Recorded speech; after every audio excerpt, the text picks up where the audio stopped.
तो उस बूढ़ी जान ने कहा, बूढ़ी अम्मा ने कहा कि मैं हजरत यूसुफ को खरीदने जा रही हूं, मैं हजरत यूसुफ को खरीदने जा रही हूं। उसने कहा कि आपके अकल तो ठिकाने हैं कि वहां तो अमीर तरीन लोग मौजूद हैं, वहां तो मालदार लोग उनको खरीदने के लिए जमा हो गए, आपकी छोटी सी घटड़ी में वो कहां से खरीदे जाएंगे। उस बूढ़ी अम्मा पर मुझे कलीमे इस्लाम पड़ा। मेरे नबी के अखलाक ऐसे थे। कौन कहता है इस्लाम तलवार के जोर पर फैला? इस्लाम जो फैला है वो अखलाक के जरिए से फैला है। इस्लाम जो फैला है नबी करीम सल्लल्लाहु अलैहि वसल्लम के इरशादात के जरिए से फैला है। तो खैर, मैं ये बात बतलाना चाह रहा हूं कि जिस नबी के शान में गुस्ताखियां हो रही है, उसने ये भी बतला दिया कि जब आप अपने मार्केट में जब कारोबार कर रहे हो तो याद रखना, अल्लाह के नबी सल्लल्लाहु अलैहि वसल्लम ने फरमाया, मन गश्श फलैसा मिन्ना, जिसने धोखा दिया वो हम में से नहीं है। नबी ने इतनी चीजें बतला दी कि आप तिजारत कर रहे हैं तो आपसे जो माल खरीदने वाला इंसान है उसको कभी धोखा न दिया जाए, उसके साथ दगाबाजी न की जाए। ये नबी के अखलाक थे, ये नबी के किरदार थे। नबी करीम सल्लल्लाहु अलैहि वसल्लम की शान में गुस्ताखियां हो रही। हालांकि आप अगर पूरे भारत मुल्क का अगर आप दायरन उसके ऊपर नजर डालें के लिए आए हैं वो काम में लगे भाई, आजू बाजू में नुमाइश की तरह खड़े ना रहे। इसके बाद हाफिज इदरीस साहब से गुजारिश करूंगा कि अपने बात को 2 मिनट में खत्म करें, 2 मिनट में रखें।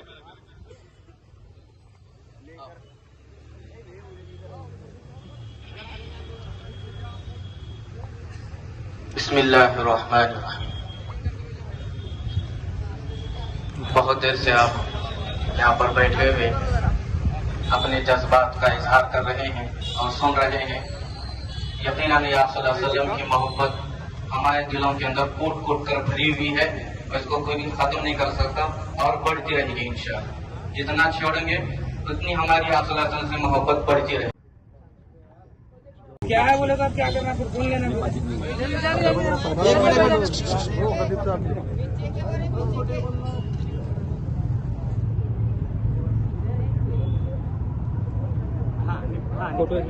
साहेब, आजचं हे धरणे आंदोलन समस्त मुस्लिम समाजाच्या मार्फत होतं आणि यामध्ये कोणताही राजकीय विषय आणि राजकीय पार्टीचा किंवा संघटनेचा विषय नव्हता।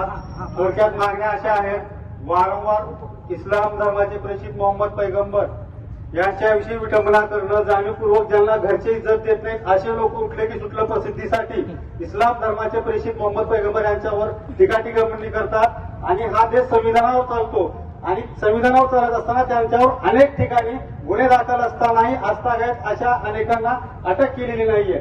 आज एकानं बोलून सुटलं त्याला अटक केली नाही, त्याला शिक्षा झाली नाही, पण दुसरे 2-4 जण बोलतात। आता राजकीय पुढारी जे स्वतःला आमदार म्हणतात असे लोक मस्जिदीमध्ये घुसून मारण्याच्या गोष्टी बोलतात, त्यांच्यावरही गुन्हे दाखल होतात। गृह खातं झोपलेलं असतं, गृहमंत्री त्यांना पाठीशी घालतात। असे विषय पूर्ण महाराष्ट्रामध्ये नाही तर देशामध्ये चालू आहेत आणि त्यातल्या त्यात महाराष्ट्राची अवस्था तर अत्यंत दयनीय झाली आहे। कायदा व सुव्यवस्थेचा प्रश्न निर्माण झालाय आणि आमच्या भावना तीव्र आहेत। त्यामुळे आजचं हे आंदोलन कुण्या राजकीय कुण्या नेत्याच्या अध्यक्षतेखाली न देता त्यामध्ये काही गालबोट लागू नये, भावना तीव्र असतानाही फक्त मौलवींच्या यांच्या हस्ते तुम्हाला निवेदन दिलं आणि त्यांच्या अध्यक्षतेखालीच हे आंदोलन होतं। भविष्यात आमच्या अशाच भावना अशाच इच्छा तीव्र शासनापर्यंत पोहोचाव्या आणि त्याला शिक्षा व्हावी अशी अपेक्षा समस्त। अगर माँ ने दूध पिलाई है तो खुलेआम इसकी गलती बताओ, फिर इसके बाद हमारी कौम के जिम्मेदारी फैसला करेंगे किसे क्या करना है। इस्लाम वो मजहब है अपनों की गलती भी माफ नहीं करता। ये हमारी बहन है, इसकी गलती बताओ। ये हमारे भाई हैं, इनकी गलती बताइए। अगर ये जुल्म किया तो इनको सजा दीजिए, सख्त से सख्त। आपके कानून में जितना सख्त सजा हो, अगर इनकी गलती साबित हो जाए तो आप इनको सजा दीजिए, अगर नहीं तो फिर आपको क्या करना है वो आप समझ लीजिए। ये भाई साहब हैं, ये भी हमारे भाई हैं, इनकी गलती बताइए, इनकी गलती क्या है, इनकी गलती बताइए, इनकी गलती क्या है। अगर गलती निकल आए, चुप थोपने वाली नहीं, जब जाहिर कीजिए गलती क्या है। अगर गलती है तो सजा दीजिए, अगर नहीं तो फिर क्या करने का है। क्या करने का है? सब लोग बोलिए, गलती है तो, गलती है तो, गलती है तो, अगर गलती नहीं तो मौलाना की फोटो दो।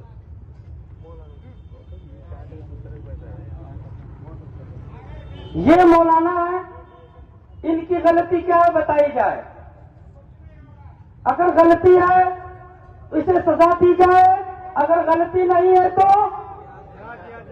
गलती नहीं है तो सब आवाज उठाए, गलती नहीं है तो रिहा करो।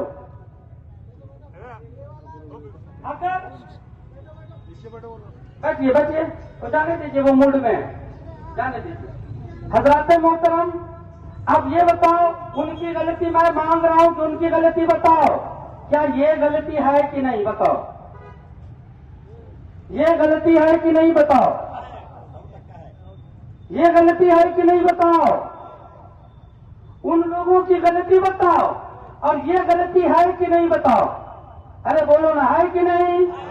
फिर इसको सजा कब दोगे, इसको सजा कब दोगे? हजरत मोहतरम, ये जितने बूढ़े बच्चे जवान हैं ना, ये हिंदुस्तान के कानून को मानते हैं। कानून को क्यों मानते हैं? दुनिया को कानून इस्लाम ने सिखाया है, दुनिया को कानून इस्लाम ने सिखाया है। हम ही कानून तोड़ देंगे तो यार अमल कौन करेगा? इसलिए हम कानून के पाबंद हैं। ये गलती है कि नहीं? इसको सजा कब दोगे? कानूनी से मुतालबा है, आपसे नहीं। ये हमारे रहबर है। कौन है ये? कौन है ये?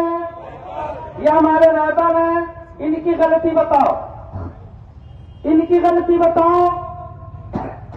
अगर गलती है इनकी, हम सबको इनके साथ सूली चढ़ाओ। अगर नहीं, अगर नहीं तो आवाज बुलंद करो ना, रिहा करने की। और नहीं तो नहीं तो ये बता दिया मैंने। यार हम वो कौम है कि गलती पे सजा चाहते हैं, गलती पे सजा, बगैर गलती के, बगैर गलती के। फिर ये क्या है? बोलिए ना, क्या ये कहां चलाया जा रहा है? किसी प्रदेश में नहीं, ये मजलूमों के घर पे चलाया जा रहा है। कहां चलाया जा रहा है? मजलूम के घर पे। क्या ये जुल्म नहीं? ये काम कब आएगा? ये हमारे मुल्क का जो कानून है, ये काम कब आएगा? हाज़रीन मोहतरम, मैं मुबारकबाद देता हूं उन नौजवानों। धरना आंदोलन के बारे में तो सब हम उन मुस्ताक़ी नबी की मज़म्मत करते हैं। पहले तो चाहिए तो यही था कि हिंदुस्तान के अंदर हुज़ूर सल्लल्लाहु अलैहि वसल्लम की एक सुन्नतों पर, जैसे पर्दे का मसला आया, हिजाब का मसला आया, उस वक्त में भी कुछ गुस्ताख़ रसूल जो सुन्नत है उसकी गुस्ताखी की हुई थी। उसी वक्त जो है इनको पकड़ा जाता, उनको सज़ा दी जाती, तो एक एक करके जो है बात कम हो जाती। उसके बाद और सुन्नतों पर हमला किया गया, वहाँ पर भी दाढ़ी पर, कभी और कोई लिबास पर, कभी और मस्जिदों के बारे में, कभी अज़ान के बारे में, जो हमारे सुन्नत और वाजिबात है उस पर किया गया। यहाँ तक कि आज जो है नबी पाक सल्लल्लाहु अलैहि वसल्लम पर जो है ज़ुबान बदज़ुबानी की गई। हम इसका पुरज़ोर मज़म्मत करते हैं और शासन से, प्रशासन से दरख्वास्त करते हैं कि आपकी ढील की वजह से दिन ब दिन हिंदुस्तान के अंदर माहौल ख़राब हो रहा है। इस माहौल को अगर अच्छा बनाना है, हम सोने की चिड़िया या हिंदुस्तान को महान हिंदुस्तान बनाने के जो ख्वाब सोच रहे हैं, तो वो महान जब बनेगा कि हर मज़हब को आज़ादी के साथ में जीने का जो इख्तियार हमको संविधान दिया है, उस इख्तियार पर हम चलेंगे और जो इसके अंदर को मुदाखल करे उसको सज़ा देंगे। जब ही जो है ये मुल्क महान बन सकता है। किसी को, किसी मज़हब को तोड़कर या कटाकर या सज़ा तकलीफ़ देकर ये मुल्क बड़ा नहीं बन सकता। तो हम शासन से, केंद्र सरकार से भी दरख्वास्त करते हैं कि जहाँ कहीं भी मुल्क के अंदर ऐसा कोई अगर आवाज़ उठाए तो उसको कड़ी से कड़ी सज़ा दी जाए। ये हम तमाम उलमाए कराम और यहाँ के तमाम मुसलमान की जानिब से ये दरख्वास्त करते हैं। धरना आंदोलन में हम यही कहना चाहते हैं कि जैसे ये जो मुल्क में जो फसाद हो रहे हैं, दंगे हो रहे हैं, तो ये हमारा शुरू से ऐलान रहा है कि जो दंगा करने वाले फसादी लोग हैं वो किसी मज़हब के नहीं हैं। तो हम दुनिया के सब मज़हब के लोगों को कह रहे हैं, अपने हिंदुस्तान के मज़हब के लोगों को कह रहे हैं कि किस मज़हब के लोग हैं जो दंगा फैला रहे हैं, किस मज़हब के लोग हैं, ये आए कहाँ से हैं, ऐसे लोग आते कहाँ से हैं, ये पैदा कहाँ हुए हैं। तो उन पर अगर मज़हब वाले रोक नहीं लगाएं तो हुकूमत सबकी होती है। हुकूमत से गुजारिश है कि जो सुकून से लोग हैं उनको सुकून से रहने दें, जो लोग दंगा फसाद फैला रहे हैं उन पर कार्रवाई की जाए और उन्हें रोका जाए। आगे जैसे लड़ने का नहीं है, जैसे मजलूम को इतना न दबाओ कि मजलूम के सब्र की बांध टूट जाए। अगर सब्र की बांध अगर टूट जाए तो फिर क्या होगा ये हम नहीं कह सकते। इस्लाम धर्माचे प्रेषित मोहम्मद पैगंबर यांच्यावर विटंबना करून ज्यांना कोणी भुरटं विचारत नाही असे लोक फेमस होण्यासाठी TRP वाढवण्यासाठी त्यांच्यावर लायकी नसताना मोहम्मद पैगंबरावर त्यांच्याविषयी काही बोलतात आणि अशा लोकांना आळा घालण्याचा विषय सोडून त्यांना मोकळं सोडण्याचं काम सध्याच्या नाकारते राजकारणी लोक करत आहेत।